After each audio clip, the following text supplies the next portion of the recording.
The migration to South Florida has turned life upside down for Nick Christensen and his neighbors in Boynton Beach, who got notices their rents are exploding.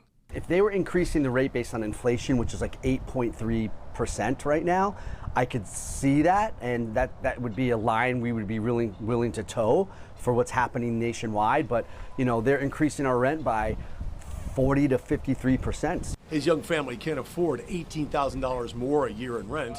And housing market economist Brad Hunter admits there aren't many places they can go in Palm Beach County. There's especially a shortage of housing that is suitable for and affordable to young families that are just starting out. People with a baby or a toddler, they want to get into a place that has a yard, and it's very, very difficult. But Hunter says the housing market collapse in Phoenix 10 years ago left whole developments of foreclosed houses that were eventually rented, sparked an idea. Created a whole new sector of residential real estate called build for rent single family.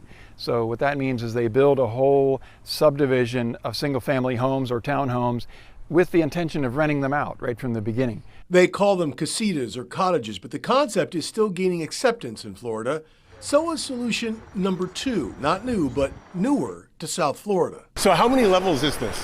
So this is going to be total 8 levels. So we have 2 levels of parking, and then we do have a pool up on the 3rd floor. We have a few units that will rent to folks as low as 30% of the area median income, and those rents will be in the $500 range. 70 of those 94 new apartments developer Jason Larson's Housing Group Trust will finish this summer are micro units, 549 square feet in a downtown West Palm Beach building called Flagler Station.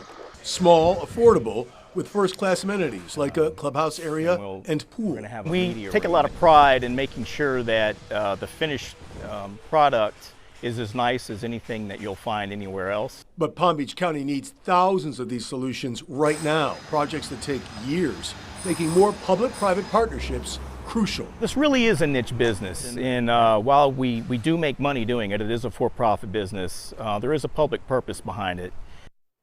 So you have to have the loans, you have to have developers who do have to make money to create that public-private cooperation. One way is something called workforce housing programs. Developers get incentives and project approval by setting aside a percentage of the new homes they build at more attainable rents that are tied to your income. But to make this all work, more land has to be made available, and much more quickly.